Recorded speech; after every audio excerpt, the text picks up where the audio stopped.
Her hand was still warm when I let it go. She looked at me like I was crazy, like I was the one ruining the night. All because I leaned in and whispered, "You don't get to look at him like that while I'm standing right here." The music was still playing. Some slow cover of an 80s song, something moody and romantic. The kind of song you only dance to if you mean it. And she meant it. I watched her smile at him. Her coworker. Her mentor. Her just a friend, if we're still pretending. She hadn't smiled at me like that in 6 months. You ever have that out-of-body moment where you're standing in the middle of a crowd and you suddenly see everything so clearly? It's like a light clicks on? Yeah, that was me. In a rented blazer, holding a champagne glass I never touched, staring at my wife while she danced with someone else like she forgot I even came with her. People saw. That's the worst part. I wasn't imagining it. I caught the glances. The polite coughs. The way one woman tilted her head, like poor guy before pretending to sip her wine. And Dana? She danced right through it. Didn't even flinch. His hand was on her waist. She didn't move it. I took a breath, set the glass down gently on a nearby table, like that somehow made me civilized, and turned around. I didn't make a scene. I didn't yell. I didn't even wait for the music to end. I just walked. I made it as far as the marble hallway, past the gold elevator doors, when I heard heels clicking behind me. "Marshall, what the hell are you doing?" That voice. Sharp, irritated, like I'd interrupted her night. I turned, and that's when I saw it. Not panic. Not guilt. Annoyance. Like I'd embarrassed her. Like I was the problem. "You just walked out?" she snapped. "You just danced with him like I didn't exist," I said. So I matched the energy. She folded her arms and laughed. Laughed. Not nervously. Not apologetically. "God, you're so dramatic." That did it. I reached into my jacket pocket, pulled out the little envelope I'd brought. Yeah, I had a surprise for her later that night, believe it or not, and I handed it to her. "What's this?" she frowned. "Open it." She opened it, and her face dropped. That wasn't a love letter. That wasn't an apology. It was a hotel receipt. 1 room. My name. Booked for a week. Not this hotel. Somewhere quiet. "Wait, what is this? You're leaving?" I didn't answer. She was still standing there, in her dress, her makeup perfect, her ego cracking, when I walked out the door, this time for real. And the crazy part? She hadn't even begun to regret it yet. But she would. Oh, she would. I thought she'd call right away. I really did. I expected the moment I stepped into that quiet hotel room, the one I'd reserved just in case, I'd hear her name on my phone screen with some panicked apology. Something desperate like, "Please come back, I didn't mean to." Or at least the classic, "Can we talk?" But no, nothing. Just silence. I stared at that phone like it was supposed to save my dignity. I had 3 missed notifications, none of them from her. One was a bank alert, one from a delivery app one hadn't used in weeks, and one was a stupid photo from a group chat. That was it. And so I lay there, fully dressed, staring at the ceiling fan spinning slowly above me, wondering how the hell we got here. But I'll tell you something. If I was hurting, I was also quietly furious. She'd looked me in the eyes and laughed. I replayed her face in that hallway over and over. Not a hint of guilt. Just that tight, exasperated smile that said, "You're overreacting again, Marshall." Like I was the one who'd ruined everything. I mean, how did it flip so fast? How did I become the problem for not standing there like a doormat while she swayed with Mr. Designer watch and whispered God knows what in his ear? The next morning, around 6:42 a.m., I finally got the first text. Just one word. "Really?" Not "Are you okay?" Not "Where are you?" Just that smug little "really?" I didn't answer. I let her sit with that. And an hour later, the call started. 1, then 3, then 6. Straight to voicemail. Then came the long text, the kind where you can feel someone trying to write angry without sounding angry. It said, "You made a scene over nothing. It was a dance. You embarrassed me in front of everyone, and I had to explain your childish behavior all night." Childish. That's what she called me. Like I was some pouty teenager and not the man she married. But even then, I didn't respond. I spent the whole day doing something I hadn't done in years. Absolutely nothing. No errands, no emails, no small talk. I just walked. Through the park, through parts of the city I forgot existed. I sat on a bench and watched pigeons fight over crumbs and thought, this is more honest than what I had last night. By sunset, my phone had 17 missed calls. And still, I didn't answer. Because that wasn't regret. That was damage control. That was her checking to see if I'd come crawling back before her coworkers started asking questions. But later that night, and I mean deep into the night, like past 1 a.m., she sent a message that finally cracked her mask. I read it twice. It said, "You made your point. Can we fix this before it gets worse?" Worse? Worse than watching my wife slow dance with another man while pretending I was invisible? Worse than her shrugging when I left? I typed a reply. My fingers shook. I had this whole thing drafted, full of everything I'd wanted to say for months. But then I just deleted it and sent one sentence. "I don't think you've even begun to understand what you've done." That was it. And that's when things changed. Because the next morning, she showed up at my hotel door. Hair messy, eyes puffy, makeup smudged like she hadn't slept. She knocked, and knocked again, and I stood behind that door listening. I didn't open it. Not yet, because I needed her to feel what I felt. And this was only the beginning. She stood outside my door for 11 full minutes.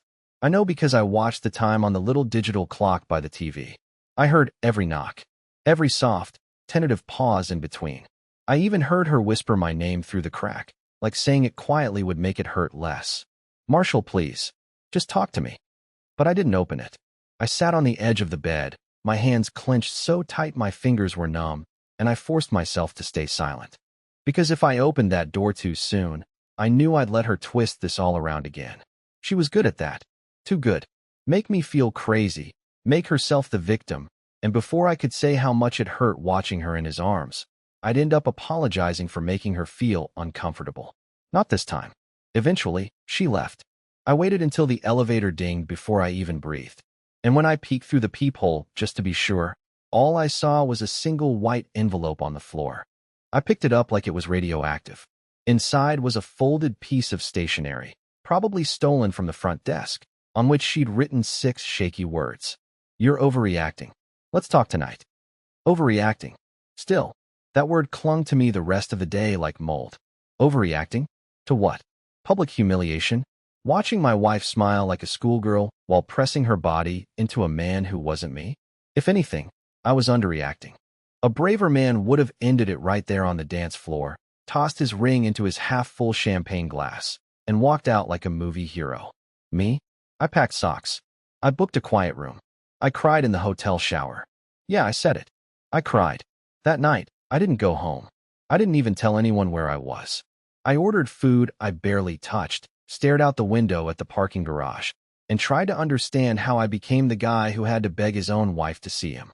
It's not like I was perfect. I know that. I forgot anniversaries. I left dishes in the sink. I let myself go a little after the pandemic. But I never stopped loving her.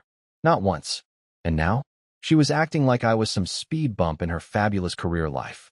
Then the twist came. Around midnight, my phone buzzed. It was a message from someone I didn't expect, her younger sister, Ellie. She'd always liked me.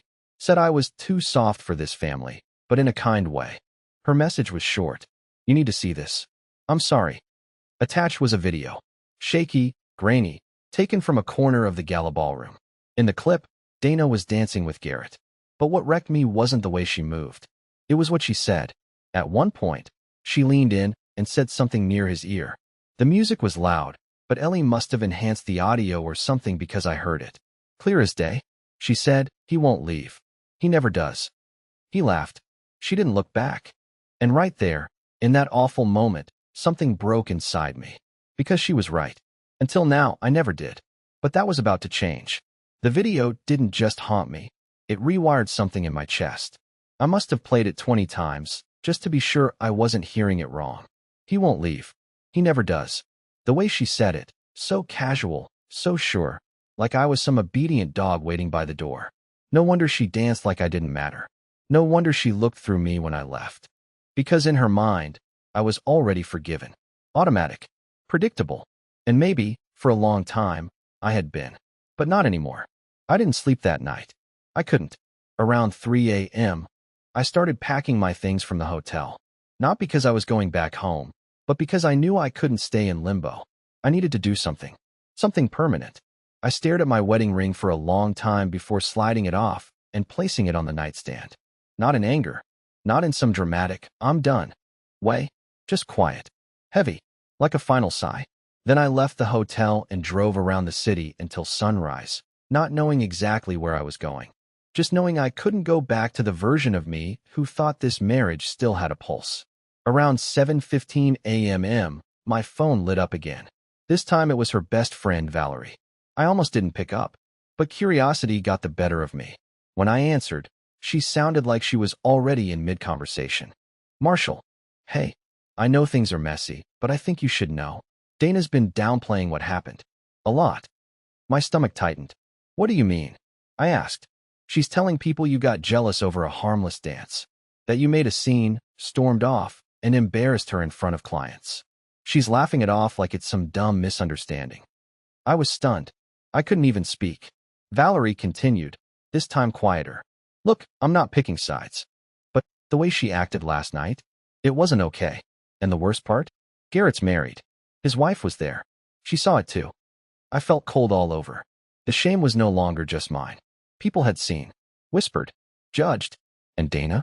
She spun it into some story where I was the weak link. The needy husband who couldn't handle a little flirtation. My loyalty made me a clown. My silence made me complicit. And now, I was the villain in a tale she crafted to protect her image. Later that day, I did something I hadn't done in years. I visited my parents. I didn't explain everything, but I said enough for my dad to put a hand on my shoulder and nod. The kind of nod that says, you're not crazy. I've been there. And that night, as I sat in my old bedroom, the one with the faded posters and the squeaky bed frame, I received a message that made my chest cave in. It wasn't from Dana. It was from Garrett's wife. She didn't introduce herself. She didn't even ask how I was. She just wrote, I think it's time you and I had a conversation. I have a lot you need to hear. When I first saw her name, I didn't recognize it. Bridget Connolly. It was just a notification on my screen, like all the others I'd been ignoring. But something about it felt heavier. I opened her message, and for a few seconds, I couldn't breathe. This wasn't just some concerned outsider poking around. She was Garrett's wife. The man Dana had danced with. The man Dana had whispered to, pressed against, smirked beside while I watched like a ghost in my own marriage. And now I was talking to his wife, someone who'd been humiliated right alongside me, just quietly, from the other side of the ballroom. She didn't waste time. Bridget had receipts, screenshots, dates, emails. At first, I didn't want to look. I wanted to believe it had only been one night. Just a momentary betrayal, a stupid, selfish, public slap to my pride. But it wasn't. She told me what I think deep down I already suspected. Dana and Garrett had been meeting regularly for months. After-hours work sessions, client dinners, off-site branding consultations. The same excuses Dana had used when she got home late and smelled like someone else's cologne. The same ones I swallowed without question because I was too afraid of what digging deeper might reveal. Bridget sent me an email trail. A few flirty lines here. A wink emoji there. A photo Dana had sent him from our beach vacation. Our vacation. She had sent him a picture of herself in that green swimsuit I loved. The caption read, "Don't tell my husband I still think about that night in Boston." I felt physically sick.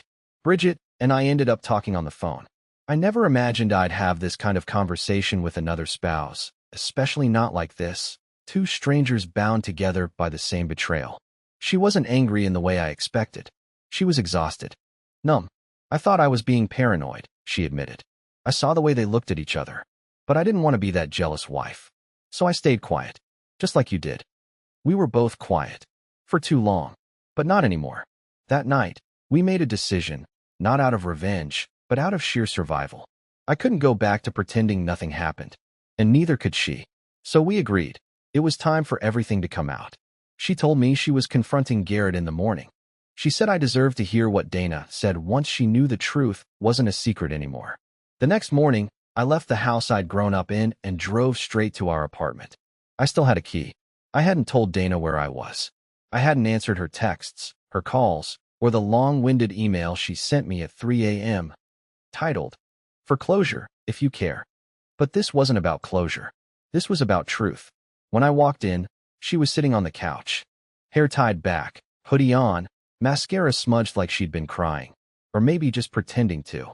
She looked surprised to see me, like she thought I'd just disappeared into the wind. Before she could speak, I sat down across from her and said one sentence. Garrett's wife called me. And that's when Dana's entire face changed. Not sad. Not sorry. Panicked. And for the first time in this entire nightmare, I realized something. She wasn't afraid of losing me. She was afraid of losing control. She didn't even try to deny it. That's what got me. The moment I said, Garrett's wife called me, Dana didn't ask which Garrett, didn't play dumb, didn't say, "Wait, what are you talking about?" She just froze. Her mouth opened slightly, her hands twitched on her lap, and then she blinked a few times like she was deciding which version of the truth would cost her the least. But the silence told me everything before she spoke a word. It was that awful stillness that comes when a liar realizes the room's been wired the whole time. "Okay," she said finally, her voice low and shaky. "Okay, but it wasn't like that." I almost laughed. "Wasn't like what, Dana? The part where you kissed him in Boston? The part where you said I'd never leave you? Or the part where you danced with him right in front of me like I was a broken chair no one had the heart to throw out?" She didn't cry. Not yet. Dana was always strategic. The kind of woman who only let herself cry when it benefited the outcome. So instead, she went cold. Defensive. She stood up and crossed her arms, pacing like she was building a courtroom argument. "I didn't plan for any of this to happen," she said. "It got complicated. Garrett and he was there when I needed someone. You were distant." There it was. The shift. Blame. Somehow, she was the victim again. "I was distant because you were disappearing right in front of me," I snapped. "You stopped talking to me months ago. You started dressing up for meetings at 9 p.m. You weren't just pulling away, you were erasing me." And still, she tried to spin it. "We never slept together, Marshall." I tilted my head. "That's your defense? That your emotional affair didn't get physical yet?" She bit her lip. "I didn't say it wasn't going to. I didn't think you'd find out this way." That sentence right there was what crushed me. Not because she confirmed my fears, but because she admitted her only regret was getting caught. I stood up. The apartment suddenly felt so small, like the walls were closing in. All the memories in that room, the movie nights, the anniversary dinners, the stupid little fights about takeout, it all felt fake. Contaminated. Like someone else's life we were only renting. "I loved you," I said, almost whispering. She looked away. That was her answer. I walked to the door, but before I left, I paused. "You know what the saddest part is? If you had just told me you were unhappy, I would have listened. I would have fought for us. But instead, you chose a guy who didn't even have the decency to stay loyal to his own wife."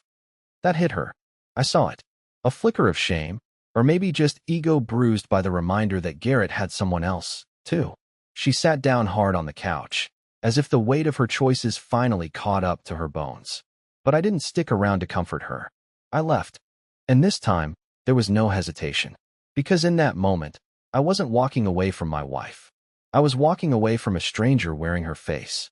I didn't think she'd break first. I thought she'd keep it together longer, spin the story into something more survivable. Maybe say we were taking time apart, or working through private issues. That's her style, you know? Always polishing the image, even while the truth is bleeding out behind the curtain. But no. Less than 48 hours after I walked out, it happened. Someone at her job forwarded me a screenshot. Anonymous number, no message attached, just the image. It was a group chat, and her name was in the middle of it. Apparently, Garrett's wife didn't hold back. She sent every screenshot she had, to HR, and to the partners, and to the department leads. All of them. And then, she CC'd Dana. It wasn't just a scandal. It was a public unraveling. The thread attached to the email was titled, "So this is what company loyalty looks like." I stared at that line for a full minute. It was brutal, icy, and completely deserved. The chat messages that followed were worse.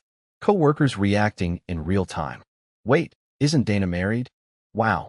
And she really danced with him in front of everyone. That explains the Boston trip. Her poor husband." That last one stung in the weirdest way. Her poor husband. That was me. I had become a cautionary tale in a digital thread among people who didn't know me. People who probably never even noticed me at the gala. But now I was the ghost behind the scandal. The quiet fool in the suit who finally vanished, only to become the proof of everything she tried to hide. That afternoon, Dana called me 12 times. I didn't answer a single one. On the 13th, she left a voicemail. Her voice was wrecked. Not the fake kind of sobbing either. It was the kind of crying you do when your world is caving in, and you know you caused it, but can't stop it.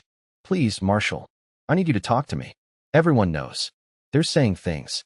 Garrett's trying to say I manipulated him, and now I'm the one being investigated. They're looking into ethics violations. I could lose everything.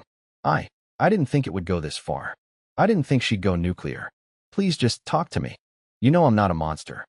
I listened to it once, then deleted it. Because here's the thing, I believed her. She wasn't a monster.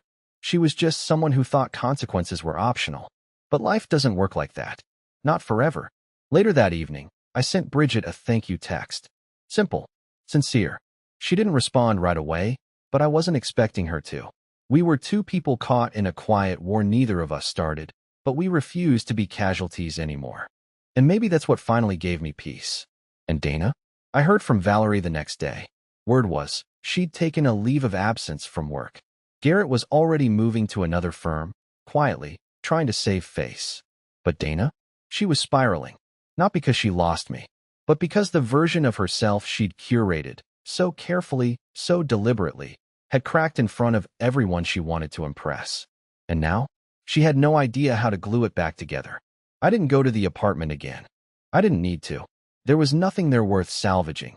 Not the furniture, not the framed photos, not the person waiting for me inside. Dana kept trying. Texts turned into emails. Emails turned into long voicemails that I didn't finish listening to. Eventually, she sent a letter. Handwritten. 6 pages. Full of memories, half apologies, and desperate lines like, "You know I didn't mean to hurt you. And can we just pretend it never happened?" But we couldn't. That version of us was over. Not with fire. Not with fury. But with silence. With the realization that something can be broken so deeply, even love can't carry it out of the wreckage. I filed for separation 2 weeks later. Not out of spite. Out of clarity. She didn't fight it. I think by then she knew that trying to pull me back would only embarrass her further. People talk. Reputations fade. But dignity? That's something you rebuild in silence. A month passed. Then 2. And somewhere between all the chaos and grief and processing what I'd just survived, I woke up one morning and didn't think about her first. That was the strangest part. It wasn't dramatic.